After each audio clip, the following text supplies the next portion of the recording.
Okay, so I think is it I think, oh meeting. I have to say okay. Oh yeah, I click okay. Yes. yay! Good morning, everybody. It's year three of the Black Women Photographers Summit. I'm already here with our first photographer of this weekend. I'm so excited to talk to you and like dive into these questions. But please, like, I want to just jump right in and start all about you. Everyone, this is Imara and Njeri. I'm so excited to be here. Yay, I'm excited too. Perfect. So let's start at the top. I Mhm. really want to know what type of photography you do and how you got started. Like, how did you know this was your niche and, where you wanted to take it? Okay. So it's a long story actually. Well, story time.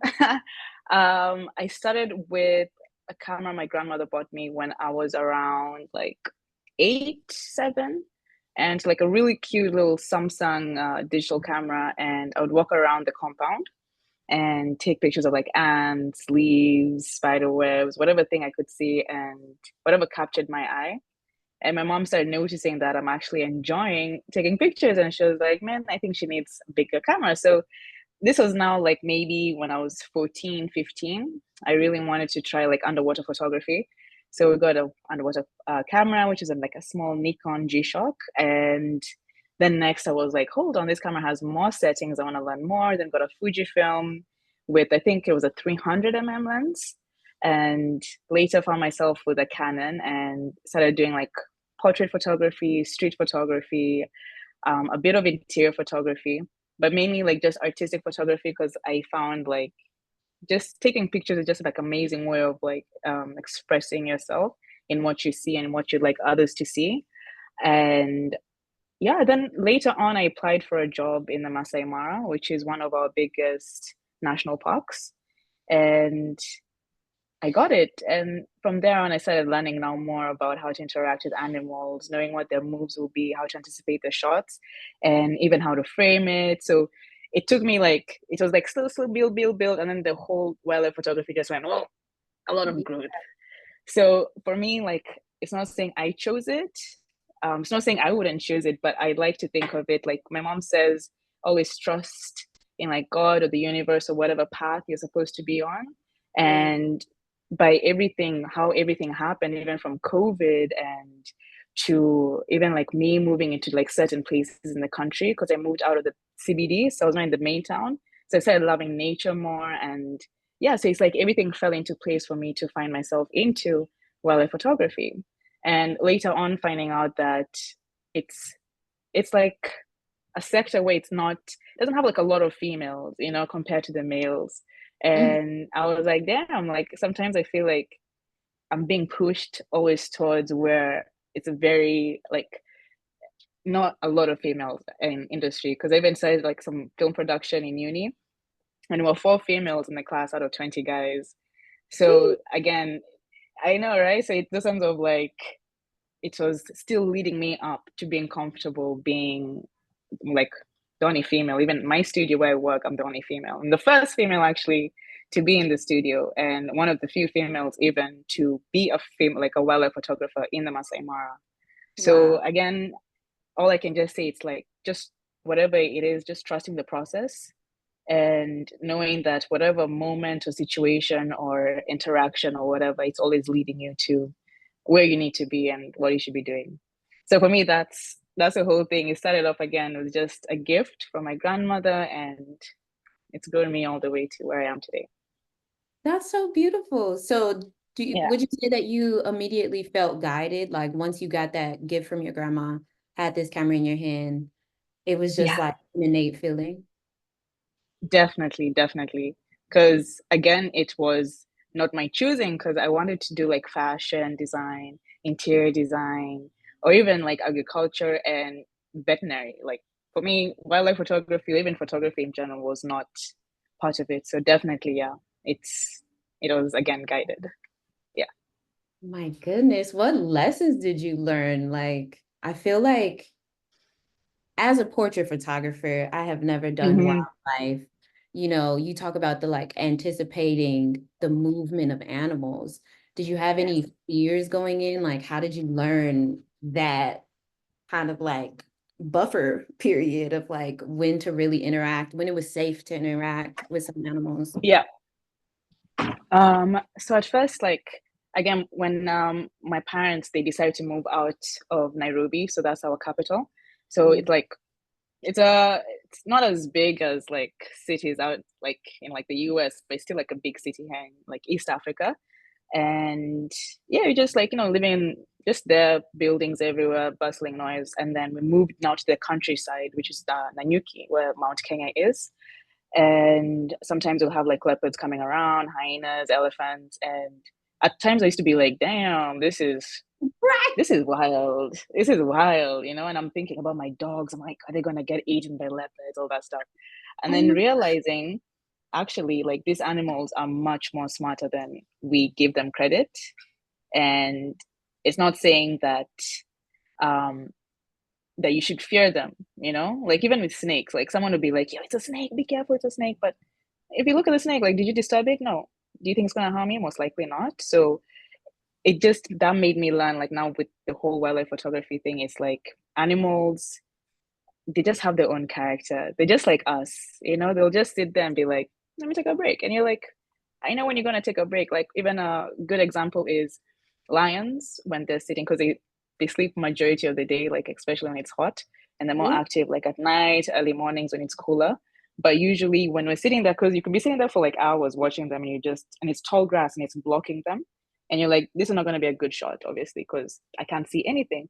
But you want to see them yawning a few times, that's already me knowing the animal's body language and knowing that, oh, you're going to get up. So when we see lions now yawning and yawning and yawning, you're like, it's time to get up. So in a few minutes, they do get up. So that makes me prepare my shot and how I want to frame it. So again, it's a the whole guided thing, or it's even in nature where I noticed like one how these animals behave from like where I was living, kind of translate to that. But I did learn a lot. Still, not saying I knew everything, but I did learn a lot while being in the Mara about all the animals. Like there's some animals I didn't even know were in my country. And again, it's a beautiful eye opener, and I'd love to share that with other people in Kenya who don't know what's in their own backyard. Yeah. So, Yeah. of which I want to pull up your Instagram while you talk a little bit more because I Okay. love your photography. I love wildlife photography and your photography in Thank particular. It's you. so cool. Thank Um, I have two questions about these animals in particular. One, do you have a Mhm. favorite animal to photograph? And Yeah. then two, what do you think is a good entry point animal for folks that are interested in wildlife photography? Um, my favorite is definitely the leopard, because they're either up on the tree or they're just those things of like it's hard to get, so you want it even more. So with the leopard, it's like, man, you're always hiding, so once you see them you're just like, this is amazing, they're just beautiful. And this leopard right here, she's called Faulu. She's for me, she's one of the most beautiful leopards I've ever seen. She's quite Gorgeous. tiny. Oh my Yeah, she's goodness. actually tinier than you think, like, but she is just beautiful. She's smart. Even her life story. So she was like an orphan, and she just the way she hunts is crazy. Like she goes into burrows and maybe gets like piglets or something, like Mhm. warthog piglets. So she's very smart. But yeah, big cats. I love big cats. Again, their coats, their eyes, and then a lot of emotions are in their eyes with the big cats. All animals actually. But yeah, but if you want to enter to do like wildlife photography, I think any animal is a good practice. It's just birds are gonna be harder because usually they're a bit further away and they're faster. So it's usually like those ones you might miss them. And action shots. So if there's a hunt happening or something like the animal is moving pretty fast, Yeah. that's going to be another tricky one. So usually it's just nice if you're just practice with like any animal sitting still. It doesn't have to be like, it can be any type of animal from elephant to antelopes to the big cats. If they're sitting still, just learn how to frame your image first. What do you want to see in the image? Like you Mm. can see like the one with the cheetah sitting on the mound, like cheetahs don't have like retract, like the claws don't retract like other cats where it's like soft paws and then they can come out to the claws. So for Oh, them, the claws are always out. I never noticed that. So Great. Like it's this another is like, crazy. yeah. So right, is it? It is. So even me, I was like learning a lot from these animals, and I'm like, okay, cool. So it's more of like, and she was sitting on this mount for like 20 minutes. So it gave us a lot of time to just, what do you want to focus on the body. So I love the spots and everything, especially the feet, like the paws and everything. So it's more Yeah. of like whatever is sitting still, just learn how to like have a good composition towards it. How do you want to balance it? Do you want to get like a lot of sky in it? Do you want to have like a bit of, zoomed in just a fur? So again, any animal sitting still, I think it's a good practice. Yeah. Yeah, I'm also super loving these detail shots, like this one and then the one from earlier where you just like get close onto their coat. I think it was in this slide. Yeah, like this is so Yes, that smooth. one. It feels like I can Yeah. touch it. And Right. like I want to be there, like I want to pet it, like I want to really be in this scene and it's so beautiful. I love the way you captured it. Thanks. Yeah. Got me wondering what kind of Hmm. gear do you use? Like what's in your camera bag? What's like a lens you always got to keep on you? I mean, Yeah. I saw the Abby, okay? Yeah, I had to put that picture. I was like, guys, let's see. Come That's see. so Come see. you know, right? Yeah. Yeah. So right now I'm working at a camp called Ishara. It's a lodge in the Masai Mara. So we are having a Canon partnership, like sponsorship with the studio. So all our equipment are Canon. And I usually love using the R3 and the 400 prime lens, because Okay. of the 2.8 aperture is just so amazing.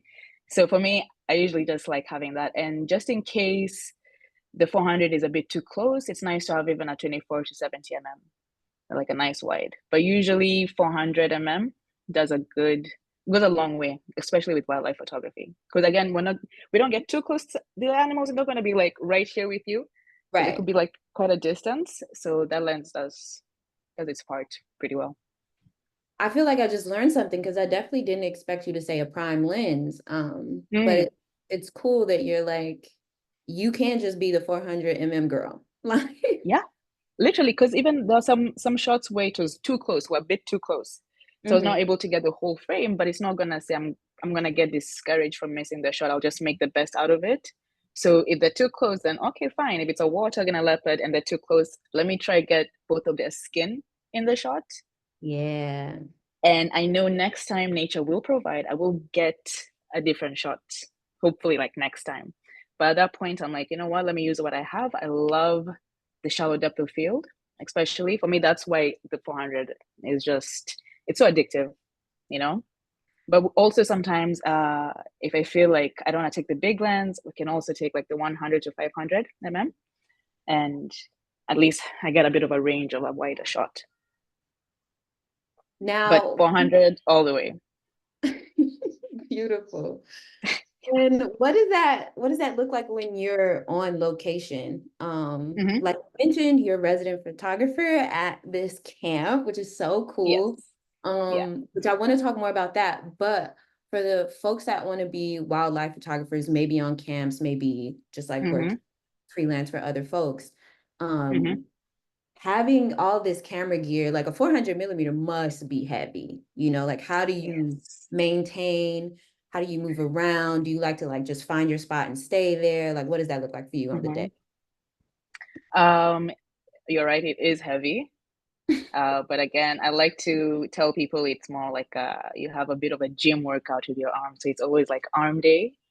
But usually I just like having it set up on the camera. I don't want to like switch it again because we're out and about. There's a lot of dust and it's bumpy and all that stuff. So I don't like to change the lenses as much. So I Yeah. know on that day, if it's a 400, I'll stick the 400. I'll keep it right by my side where it's safe. And usually what happens is with the game drives, we drive around. We find like different animals, whatever is happening, we just drive around and whatever good spot we can get, we just try to get the shot. But usually it's right by my side, my right side, and I just have it set up. Yeah. So when carrying it, it's fun actually because you do get to have quite a pressure with other people looking at you because you're holding a big ass lens. And sorry, Right. uh, bad No, language. Sorry. it's okay. Yeah, and I'm quite a tiny person. Like I'm 54 kgs, and I'm like 5'6.5". So I'm not like the biggest person compared to lens. The lens is as big as my thigh, Right. and yeah, yeah. So for me, usually I feel like, man, I gotta put like my best foot forward, especially being a female. Like, hey guys, look, I can hold this camera. I can do what you guys are doing. Why not? You know? So usually that's why it's like, let me just use the camera and the lens. It's not even about like showing it off, but it's even like the quality that the lens gives in. But also for the females, you know, girls can do what guys can do just as better, you know. Exactly. So yeah. Feel like most of my workouts come from my photo shoots too, and I am not using Yeah. you know what I'm saying? Like, I know, like especially if you have to stay still and you're like engaging the core and you're like my back right? and everything, arms. It's It is a over workout. stuff. Like, my goodness. Yeah. But please tell us more about this camp, this Mhm. residency. How did you get into that? I heard you say you applied earlier, but like, did you have to show a portfolio? How many images did you already have? If you did, could Mhm. you let us know how to just like enter into that career path? Yeah. So again, like I didn't have like much wildlife photography in my portfolio. It was basically like a bit of portraits, some street photography, product photography, landscape photography again, but not much wildlife photography, except like a few birds, you know, just a few. Yeah. But my composition, they could tell that I had the eye, like the images were at least edited in a good enough way, and like I at least they could tell like I knew what I was doing, and there was a lot of room for improvement, which I was very grateful to be working there because I did learn a lot from my colleagues. But yeah, just one of my mom's friends sent me like a flyer to apply, and I just shot my shot because I didn't even know what to expect. I was like, this is different. So yeah, I sent it, and but yeah, it's a great camp. Um, at the moment, things in Imara are like settling down because a bit of a floods hitting Kenya a few months, like quite recently actually. But they're getting everything ready for the next time. And yeah, so if anyone ever wants to actually come down and check it out, because we give the equipment out to the guests, like just to use, so you don't have to carry big lenses and equipment with you, especially the expensive ones, because some of them, if you're doing like a long trip, can get like misplaced or, you know, again, pretty heavy to carry. So the camp does offer that for the guests. Yeah. So Nice. they have as much fun as we do on the game drives. Get to use a Yeah. big lens, all the type of equipment. Yeah. Oh And then my we God. teach also. So the whole thing of like teaching other people, because I was noticing, wait, hold on, wait, I don't know what this setting does. So this guest asked me this question, so it made me learn more about the camera, more Amazing. about even the editing software because we're using like Lightroom. Yeah. And I was like, damn. So it's like you're learning from almost everyone, you know, people who know and people who don't know. So a lot of knowledge is in that space. Yeah, that's so beautiful. Yeah. I really want to go. And Please also, do, please. shout out to our sponsor, Adobe Photoshop Lightroom. Yes. I love Adobe. This is so incredible. It feels like you entered into this career path really untraditionally. Yep. And in that way, it truly sounds like alignment. And I don't know, this feels so special to me. Like your grandma just being like, here you go. And then it feels Yeah. like, life and opportunity is just falling in front of you in a perfect Mm-hmm. way. Yeah. Was it, And it's crazy. yeah, was it Yeah. difficult to pursue as a career? As you know, our founder, Polly, is also Kenyan, Mm-hmm. and her Yes. are super traditional and like didn't necessarily see photography as like a real job. Did Mm-hmm. you experience that? Definitely. So even like it's the same thing I think all over the world where it's like a do well in school, do amazing in all these subjects like maths, English, science, and get an amazing job, and your life will be okay. Like, you know, be an engineer, a doctor, accounting, something that you know that it has been there, it's worked for people, so obviously it's going to work for you. Right. And funny enough, again, like I feel like a lot of these things have been happening in my life is again, guided. I think that's the whole theme for me, just guided. My mom, before I graduated, she drew me like a I don't know what to call it, like just a diagram. And she was like, the two paths. One path is full of traffic. It will get you there, but it's full of traffic. It's very busy. It has a lot of people. And there's one which is not often beaten. Like no one is taking this path. It's gonna be like this, bumpy, bumpy, bumpy, but it's still gonna get you there, but it's gonna be a bit harder. And she was like, Imara, I've always seen you taking the one which is less taken. And I was like, woman, are you trying to tell me I'm gonna fail or something? I'm just like getting scared. I'm like, shit. Right. I don't wanna be alone in a path I've never taken. Like, should I be the one who's doing it? All that stuff. And yeah, later on, I'm getting to see that, yeah, she was actually right. Because again, not many people, even my family, when I told them, hey, I want to do photography in uni and study art and do film production and all these things, and they're like, Imara, artist, it's very hard to make a living. Why don't you just, go work here, go have like. And I'm like, yeah, you're right. And they're actually a point where I was like, I think I should change careers. I don't think this is working. The freelance thing is not paying me enough. I can see like I'd like to make my parents proud. Even if Yeah. they're very supportive of my dreams, they never said that, hey, don't do it, whatever. They're like, Imara, just do what you can. I know you're an artist. This is what you're supposed to be doing. Just do it. But yeah, there was a point where I was like, let me go back to school. Let me do business management. Let me do something else that I know I can have like a stable job. And out of the blues, at the same time, I saw this job offer. And I was like, you know what? Let me give it one last chance. Let me try one last time. And yeah, here we are. Isn't that how it always happens? I love those Yeah. moments. I mean, when you're in them, they're really difficult and sometimes like Oh, it's the worst. and overwhelming. But Yeah. I don't know, you just always end up at this spot feeling like you made the right decision afterward. Yeah. Yeah. I feel like sometimes even such situations just let us know that we should stress less and Mm. just do our best. Literally, that's it. Do your best and God will do the rest. In other words, wait, like, hey, I did my best. I'm sleeping tonight. Okay, good. Me, I did my best. That's it. That's all. I think that's what we shouldn't be like overthinking it. Like, oh, what am I gonna do tomorrow? What am I gonna do when the next time? It's like more like, hey, we're here. What's the best can we that we can do right now? And just trust in it. Like again, what if my grandmother bought me a Barbie doll Right, or I don't know, like running shoes? Maybe my life would have been different. But right. that just that one choice where she was like, I think my granddaughter is gonna like this little pink Samsung camera. And Ah, done. I, Not like everything was already like everything just fell into place.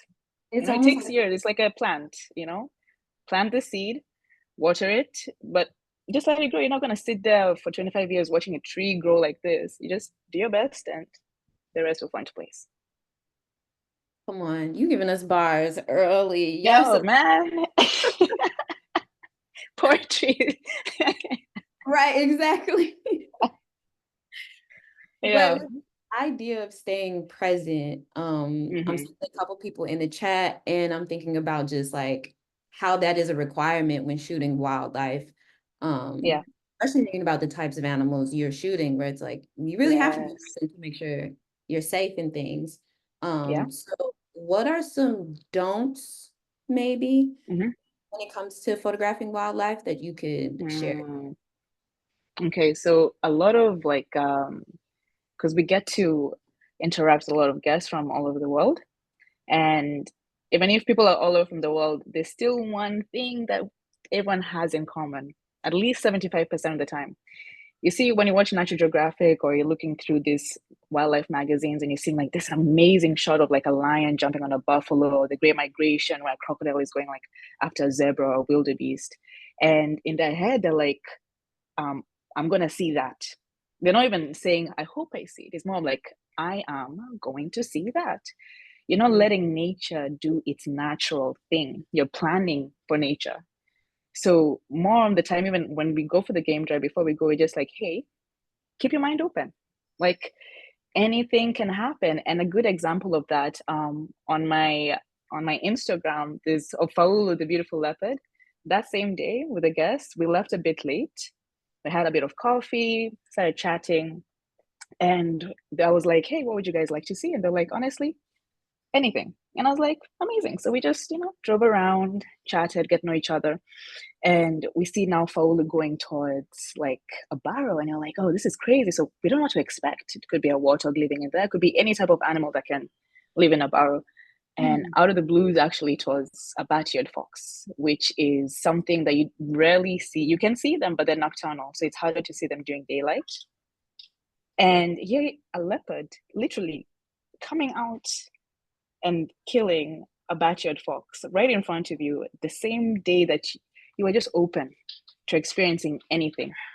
And out of like, it's something that I don't think will happen like as often as people would like, but it happened because you were open-minded and you were not controlling. It's like a river. If you want to like flow nicely, you just have to let go and go with the flow of the river. If you struggle and everything, and if you want to control it, you want to do this and this, it's not going to work. It's going to be harder for you. So when it comes to wildlife, and that's why I love it so much, it teaches me life lessons almost every single day, because those animals, they don't think about tomorrow. They think about, hey, I woke up, okay, eat, okay, sleep, okay. You don't see them planning like, hey, I gotta pay this and this, I gotta go do Right. this and this and this. They even stand there and they stand and they look around and they're like, okay, cool, I'm alive today. Let's eat, let's graze, let's, do our thing. And then tomorrow will come. So again, it does, even the animals do teach us like, hey, stay in the present. That's what we can control at the moment, just the Mm. present. Yeah. So usually just having an open mind, especially in wildlife, because again, we can't control what the animals do. And that's the beauty of it. They'll do what they'll do, and it's your job to be ready and also learn about their behavior. So this is where the whole anticipating their movements helps. So Mhm. if you see like a cat, big cat, like kind of, how even like domestic cats, when they're crouching a bit lower and they're focused and they're Yeah. like slowly walking, definitely, this cat is onto something. So that makes you prepare for maybe what will happen next. So it's Mm. also like reading the signs of nature. If you hear some birds silently, like suddenly just go silent, be like, that was weird, That's important. So again, there's something. So it's teaching you to be aware with all your senses, from sight, even to hearing, even sometimes smell, because you can even smell like, that smells like a carcass, So maybe there is some activity happening nearby. Mm. So it's now including all your senses, almost all of them. Yeah. Yeah, we actually have a question about this from Becky Hmm. Allen. Says, how Okay. long does it take for you to study and understand the animal's body language? Honestly, if you're really passionate about it, like even give yourself like 2 weeks. Watch National Geographic, watch these wildlife shows. Sorry? Do you have a guide, like an in-person guide? Yes, yes. We usually do have a guy that drives the car, and they are trained and they know all about the animals, all the species, and again, their behaviors. So, like, we have, like, there's an antelope called a topi, which is very unique, has like very like brownish red skin with like some dark kind of leggings, and then like it looks like it's wearing yellow socks. So apparently they like to stay on a mound, and they have like a better view. But when they have a better view, so you just always know like, yeah, topies like to have to stay on the mound. They'll stay there. They'll just do their thing. They're like, so it's those kinds of like when you keep on going on this game drive, and you see again, oh wait, there's another topi on the mound. They're like having a good view to see any predators. So you can Ah, tell these animals are alert. They are doing their thing. So it's also a cool picture when they're on the mound, because they're separating themselves from the ground. So you have like a nice, a bit of sky in there, some horizon. But it doesn't take long if you're passionate about it. Just research about it, like the animals, and yeah, it's not too hard actually. If you're just really interested, it will stick to you. Read about like some animals, especially like big cats. Big cats are fun. Big cats are fun. big cats Yeah. do. And I think that's what's important about choosing your niche in photography. And I think like it's Hmm. okay to try as many as you want, but finding your Yeah. niche is about also like finding things you're naturally interested in. So Exactly. if you're the type of person who is terrified of Hmm. wildlife to the point where you probably can't remain present, then like Mm. maybe nature photography is your thing. Yeah, yeah. So that's Because yeah, really sometimes yeah, sorry, continue. go ahead. I was done. Yeah. Oh no, I was gonna say like yeah, sometimes animals will give you a warning if you're getting a bit too close. You know, Mm, like elephants will make a growling, rumbling sound and shake their head. That one is they're telling you back off. mm. So it's not saying you're supposed to be afraid of this animal. Like they don't care. They're not gonna be like, hey, today I'll have to terrify a human being. Nah. Right. It's usually the other way around with the ones who are terrifying them, what's scary to them.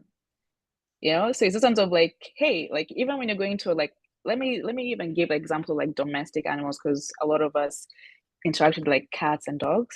So you know how if you're going to say hi to a dog, like usually for me, I like them to sniff my hand, like, hey, am I allowed to touch you? I'm not gonna go directly and touch you. It's more of like, hey, know what I'm gonna do. I'm giving you a space, I'm respecting you, and yeah, I like to like, pet you. So it's the same even with these other animals, like, hey, give them space. Listen to what they're telling you also. They're gonna give you a warning. Even a rattlesnake, they usually shake their tail to tell you, don't come close. Mm. So usually it's like you don't have to fear it. They're not the way they're perceived, like they're not as scary as they come out to be. It's just respect their space. Yeah. And Honestly, respect them obviously. wild animals are like living a dream life. Like they're really good with boundaries. They just Yeah. eat, sleep. Like a They wild don't animal, pay rent, they don't pay rent. Wild animals low key no got it. taxes. I know, right? Such good lives. But Okay, so it's I yeah. want to keep jumping into this chat real quick. We have so many Hmm. questions from lots of people. Thank y'all so much for asking these questions. Yay. Please keep them Lovely. coming. We want to get as much Yes. information from Imara as we can. Yeah. Um, so somebody, Ian Karimi asks, how many months of the Hmm. year are you in the field shooting wildlife photography? Yeah. And maybe that might be like difficult to answer. So think about just maybe on a week basis, like how often you might go out in 1 week. Okay. So permanent resident at the camp. So of course you have like your off days or like your off week, but like for the last year I've been there the whole time. So at least like I'll be going back home like for 2 weeks, 1 week. So I'll be in camp for like 3 weeks, 2 weeks. And it depends on how busy we are. But even if we're not busy, we'll find a way to go for a game drive. But I would say like in a week, about even 7+ game drives because we have morning game drives and afternoon game drives. So get that golden light. Because again, shooting with the sun right above you, like the shadows and all Right. that stuff, not working out. So usually morning and afternoon. And sometimes you find yourself doing morning, afternoon, then the next day morning, afternoon, then the next day morning, afternoon. So My you'll find goodness. yourself doing almost every day if it's really, really busy, especially during migration time. So you find yourself even out for like 6 hours and you're waiting for like some time. So you do need a lot of patience. And again, the way you were saying, you must enjoy what you're doing. For me, I love nature. I love animals. They are not like, for me, I love human beings also, but animals are so easygoing, you know? They're just Yeah. they're just doing their own thing. And you're just there to observe them. And again, nature is relaxing, well, very quiet and everything. So yeah, I'll usually out there a lot. A lot. And sometimes when I found myself with my sleeves where my skin is like where the sun is hitting. So here it's be like more tan and then I'm more like Yeah. a bit like even toned here. So I'm noticing, man, I've actually been out in the sun for a long time. But I don't feel it. But again, I'm loving it and I enjoy the whole process of it. Yeah. That's incredible. Imara, like I didn't expect you to say like twice a day, Yeah. almost every day. Yep. What is your Man. editing process like? Like you must have so many photos all the time. Sometimes I find myself with 1,000. Yeah. In one Yeah. session? Plus Goodness. videos. Shit. And so sometimes I'm just like, hey, this day I'm just gonna select the ones I like, delete the ones which are not so good, and then but I find myself even going back and forth with the folders. There's some pictures I can edit today that I took like 4 months ago. But Yeah. if something crazy happened that day where I'm like, I know the shot that I want to edit, I'll edit that one specifically. because I'm so excited. It's still fresh in my mind, like the whole thing just happened that day. So it sometimes depends what's happening. If like there's an urgency of editing it, Yeah. but it's nice even for me to even give myself that break from the day where it's like, okay, I know I saw this, but I think I'll edit it tomorrow or the next day. Let me see it again as like a new perspective, you know? So then I get some new ideas how to edit it even better. Exactly. I do that too. I always feel like you can't go with the first edit immediately. Like you got to get a new Yeah. fresh set of eyes the next day or whenever you come Yeah. back. Just make sure Mm-hmm. you like what you do. Yeah, exactly. Exactly. But yeah, that's why Lightroom makes it so much easier because you just get to rate. I do like one star, one star, one star, the ones I like. Then the ones which I'm like potential, 3 star, 3 star, 3 star. Then Yeah. finished product, 5 star, 5 star, 5 star. So sometimes from 1,000 photos, I'll find myself with at least 50 edited and then 10 favorites out of the 1,000. That's the thing You know? about editing. It's like you shoot so much, even if you're not shooting 1,000 photos, like Yeah. maybe you only shoot 300 and you still end up with like 10 of your top best Yeah. photos. And it's Yeah. crazy, but those are the numbers. That's the ratio. Observation. It's also great. Like sometimes there's one shot I took of a lilac-breasted roller, which is a very colorful bird found in East Africa. Had like beautiful blue, vibrant wings and a beautiful lilac chest and purples and pinks and greens going on. And I just saw it and I was just like, pop, pop, pop. But I was like, I don't think I got it. Give it like a few months, like even a few weeks later, and I was going through the photos and I'm like, wait, hold on, I got it mid-flight.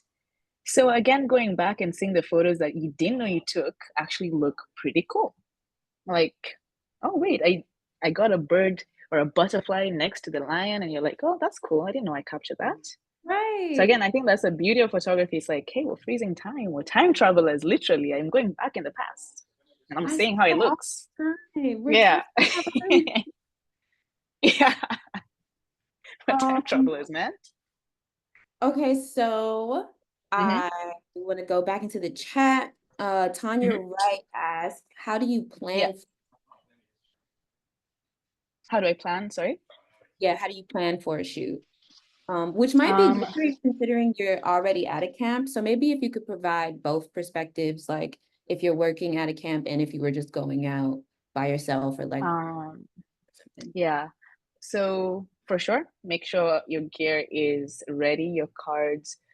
Oh man, actually, that's a very good question. So usually, I use the CF card at 256 GB, and I would be thinking, man, it's a lot of space. I think I'm okay. So the night, I don't check the night before this. Sometimes it happened where I find myself where my card is full and I haven't backed up my stuff and something crazy is happening. And I'm like, do I delete amazing work for another amazing work?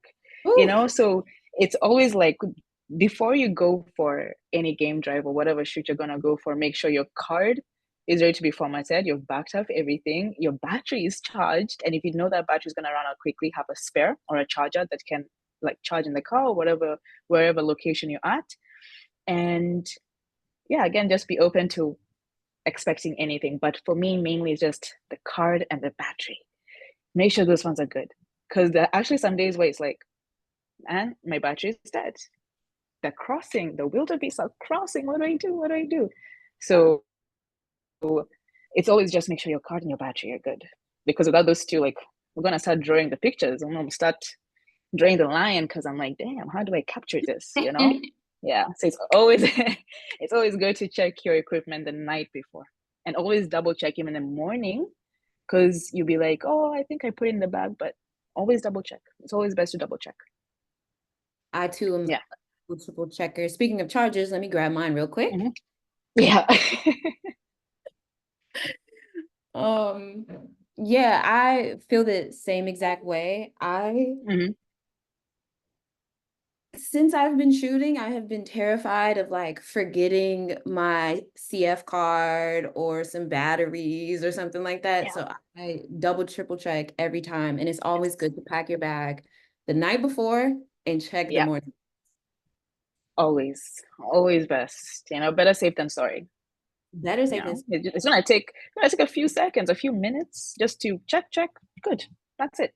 And you have a yeah. peace of mind where it's like, whew, I'm ready for the day, not I hope I packed it. I hope, I Right. hope, I hope. Yeah, it's again, be prepared for that night before and then double check in the morning. Perfect. Yeah. I have a question here from Brenda that I'm Hmm. curious how you feel about folks balancing different niches. So Brenda says, I love wildlife and nature photography. Should I lean just into one? What do you think? No, no, I don't think so. It's like saying, hey, should I just eat burgers for the rest of my life? That No, you should have a variety. Whatever you love to do it. Who's there to stop you? Who's saying no? You know, if you love it, do it. Like for me, I love street photography. It's yeah, again like, human beings were like animals in our own sort of way, where it's like I'd be sitting down having coffee and I'm like, man, that looks amazing. He's drinking coffee alone by this tree. I'll go ask for permission, of course, and just take the picture. Because again, with people, it's nice to always have permission. yeah, Um, and but yeah, it's you don't have to focus on one thing. It's always best to try it out because again, maybe this like if you're doing portraits, you'll find a new way to even do some wildlife, because I love doing slow shutter. So I started doing now slow shutter with people. And I never used to do that. I used to be like, oh, I want to capture it. I don't want it to be blurry. I want it to be like so clear.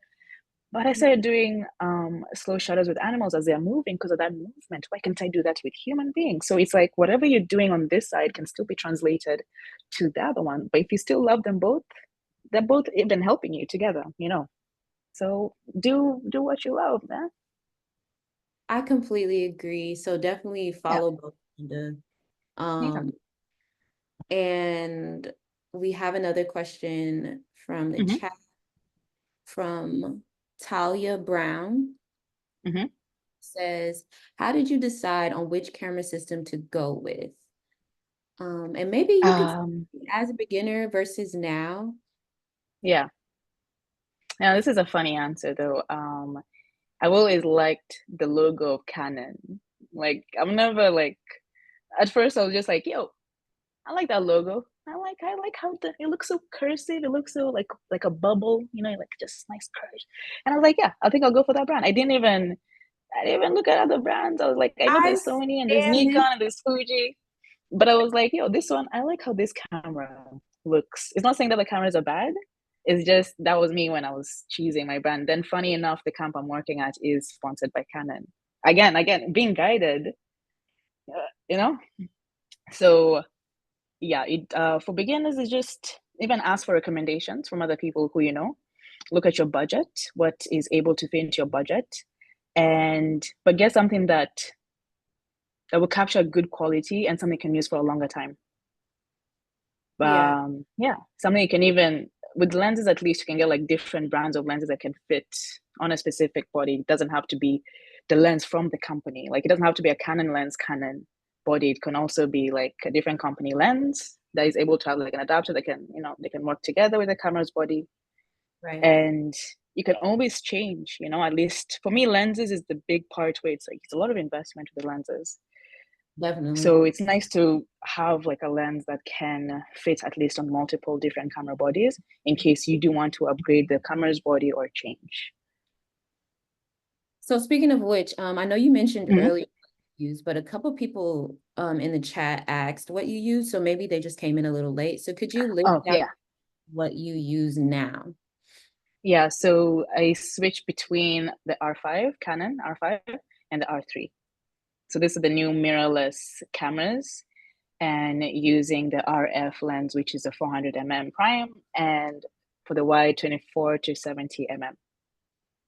So this is the ones I usually use the most. Yeah. Thank you. Perfect. Yeah. And we have who said this? Oh, somebody anonymous says, Hmm. which is the best camera for beginners? I have thoughts Yes. on this, but I would Yeah. love for you to answer first.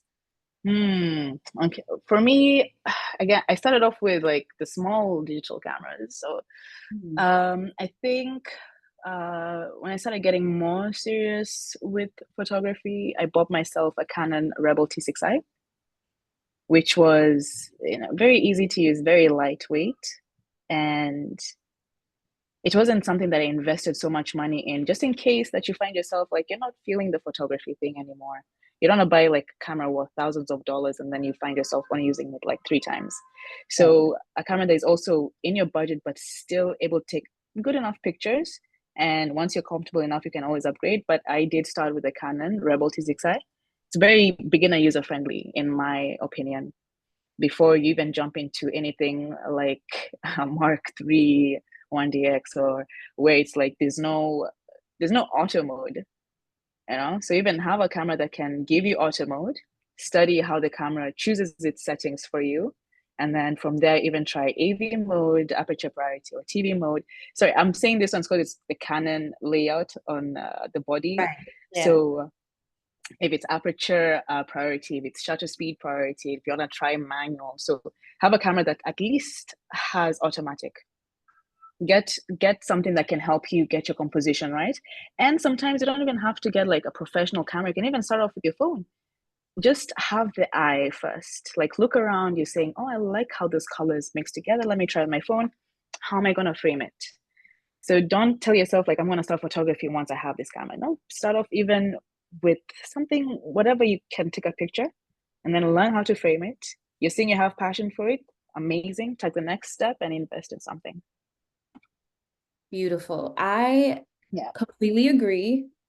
Especially how we were talking about earlier, where it's like, how do you even start Yeah. off with wildlife? And if it's like, if you don't have a camera yet, can't afford a camera yet, maybe you're saving up or something and you have your Yeah. phone, Mm-hmm. start off, like Imara said, with spiders, dogs, cats, Yeah. Yeah. learn how to interact with them. And as you Mm-hmm. gain more access to what you can afford, you gain more Yeah. access also to your environment and what you can go to. Yeah. I'm also of the belief that Mm-hmm. you should buy the gear you can afford and that you want to do the Yeah. thing you're trying to do. Um, Yes. so I say that to say, like, I'm familiar with the T6i, and it is a great beginning Mm-hmm. camera for almost Yeah. any niche. Like, almost any photographer I've ever met has used either the T3i or the T6i at some point in their Mm-hmm. um Yeah. But if you can't afford this camera that you actually really want, and you're just like, oh, I Mm-hmm. need a beginner camera to like level up, just get the camera Yeah. you want and learn that camera. That's Yeah. personally how I feel about it, because otherwise you're just like constantly paying over and over again to upgrade. But if you already Yeah. have it, the camera you're interested in, and it's Mm-hmm. intermediate level, go for it. Go for it. Exactly. Exactly. It's just to get into the whole, like, even think of photography, like I like to think of it like a meditation, because you're with yourself, you're silent, and you're observing. Like, again, though you're saying like I started off with like whatever was around my home, and it could even be a rock, and I'll even move that rock onto like a small little branch of the tree, and I'll be like, let me put that rock in the sun, and it's now just be observant and look around, and definitely work on composition. Like, have the eye for it. You can have all the equipment and all the amazing stuff, but again, if you don't know what you want in the image, don't know how to place the image, the equipment is as good as not even being used, like, and it's not being used fully. Yeah. I feel like our greatest tool as photographers Hmm. is our eye and our Yes. curiosity. Like, Yes. Yes, this is our first camera. This is the free exactly, camera we're given. exactly. Y'all better use it. Yeah. You better, look You know, around and be like, those trees look nice. Okay, cool. Even right. if you don't even have a good enough phone, even just look around and be like, that would be a cool picture. Just look at things and be like, this is a cool angle. I like how the light is coming in. Just I just be more observant. Look around you. I'm literally that person all the time. Yeah, it's Speaking of fun. eye, on your right says, what was your biggest eye opener when you started out? Uh, in wildlife photography, I think the biggest eye opener was just the lack of females in the field, because not just even photographers, even like female guides. I think there are about 20 female guides in Namara and over like 100 males. Wow. And even just seeing how they have to like struggle with like squeezing into some spots, and maybe not getting the respect they need from like the guys. And also me saying like, yeah, I'm in photography and this is just taking pictures, but also like if you look in the cars, you're just seeing guys. And I'm just like thinking, man, it's a big thing. We need a voice out here, especially for the females. Like it's nature. We should be able to be doing this, you know. Sometimes I know the equipment can be expensive, especially in wildlife photography, and I've been blessed to work in a camp that has the equipment, but I am saving up to get my own equipment and even help other like girls, because I'm not like, I don't see myself as a rich, like I know I have a long way to go. I have a lot of things to learn, and I think that what motivates me a lot is seeing that this, again, though I was saying earlier on, like less beaten path. Let Yeah. me let me take the first step, guys. Let me go and cut the forest and make the path, and let's go, you know? So I think just seeing how our presence is needed in that field really did open my eyes. Yeah. It's Yeah. incredible how often women have to be pioneers and like take that alone. But Yeah. for lack of interest, and I think it's lack Uh-huh. of access, why we would see something like 20 Mm. women guides in Yeah. comparison to 100 men guides, you know? Yeah. Yeah. Yeah. We But just, it's oh, I'm sorry. no. I'm just saying it's still something amazing. Like the resilience women have. It's like, you're not putting me down. You're not putting me down. I'm still here. My voice will be heard, and came to do what I came to do. Exactly. Come on, Black women photographers, we here. Um, Exactly. there's just a couple more questions in the chat I want to get to before we end, if that's okay with you. Hmm. Okay, perfect. We have here, I think you mentioned this earlier, but maybe Angela wasn't here yet. Angela Smith says, what do you wear in the field? Ah, for me, I always love nature. I love cargo pants. I love cargo pants. Like pants with just enough pockets. If you have like Like you some have pockets to on the wear cargo side, for wildlife. yeah, yeah, because like I like to have my phone with me just in case you even get a call from another guy telling you, "Hey, come to this location, this lion so and so, they might be hunting." So phone is right there, but I also know I have like my spare battery. But I still have my bag with the other lens. But usually, like people like to say, yeah, wear neutral colors, especially like on game drives. Don't wear like not Hmm. wearing neon pink or neon orange, which are not my favorite colors, but like just something that is comfortable enough, something that can cover your arms too. Again, you're going to be exposed to like a lot of sun, and even have like a hat again, because now where I am, we're the equator, so the sun is pretty strong. Oh yeah. So just have something to protect you, but whatever you're wearing, make sure it's like light and comfortable, something you can be in for a long period of time. Pants that you can also like be able to squat or kneel, and also shoes that you can tiptoe. When you're doing like a squat or whatever, like you're going down and you're able to like kind of fold your toes. Yeah. Don't be in shoes that can allow you not to. You have to be in shoes that are very comfortable. They can actually like get down for a low angle, and yeah, something just comfortable and something with enough pockets. Because again, I always have something in a pocket here and there. So I was laughing earlier because I'm like, right, like you're just getting calls about lions and giraffes. Like, hey, Yeah. giraffes are out right now. Like, that's incredible. Yeah, it's crazy. Like our gossip, like even at work, we don't even talk about what's going on in the world. We're just like, yo, because mainly a lot of the big cats have names because it's easy to identify them. Because with elephant, they do look similar. Of course, you can identify them and give them like their own names, but usually it's with the big cats. So you'll be finding like this big cat, you're being told, oh, like again, I'll use Faul with the leopard. Like, oh, Faul, she's here with another leopard. You're like, wait, what? So you're already in your head, you're like, yo, this is crazy. I never knew that she's Oh there and all that my stuff. gosh. Yeah, so we just talk about like the beef happening between the lions. We'll be like, yo, this young male lion was kicked out of the pride, and we're like, what? What happened? Oh, we haven't seen this lion in like 2 weeks. We're like, wait, where is she? So I usually it's like we're actually very like interacting. Like they don't know about it. I'm sure they don't know their names. Us, we're just saying gibberish to them. But to us, we're like, hey, we've been watching you. We've been keeping track with you guys, and yeah, it's like they're our friends, literally. We check up on them, make sure they're good. We'll be like, hey, if there's any injury, a lot of the time, even the county, the government will even like send like veterinaries to come and help the animals out, which is Mm. nice. But yeah, usually it's just yeah, we'll very like our gossip is usually about the animals and keeping track of them, which is cool. So Yeah. again, always, I don't know, I just love the animals. Even my Instagram is just like, hey, this and this and this happened to this animal. I know about like animals in Tanzania where I'm like, oh, I know this animal. I've never seen him, but I'm like, hey, I know you, you know? Yeah. Oh, that's so sweet. You must feel so connected to the animals, like while you're Yeah. photographing. Yeah. Yeah. Do. That's so cool. Okay, so Cortina McNeil asked, what are some of your day-to-day challenges you face? Uh I don't know actually. I don't see things as like a challenge. It's more of like it's a challenge, yeah, but it's like those kinds of like how can I go about it? How can I go through it? But I would say mainly is just it's called what? The weather sometimes in the morning, early mornings, because the car is open. We have like the open cars. So it gets pretty cold. So Ah, even me like trying to like hold the camera, I'm like, oh my hands are freezing. And then once the sun comes up and it's like 9, I'm like, I'm good. And the stress is gone. So usually there's not like a hard thing going on. There's not many challenges. I love this reframe also, where it's like, babes, I'm in Yeah. alignment.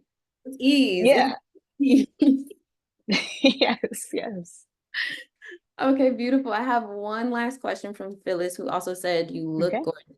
So thank you so much, Oh, Phyllis. well, thank Um, you. you said, are there other niches that you're interested in Uh-huh. exploring? Hmm. Micro photography. Me too. Macro, micro, macro. Tiny things, tiny things. Because again, like we live like on camp, so it's nature, and we're like in a forest area.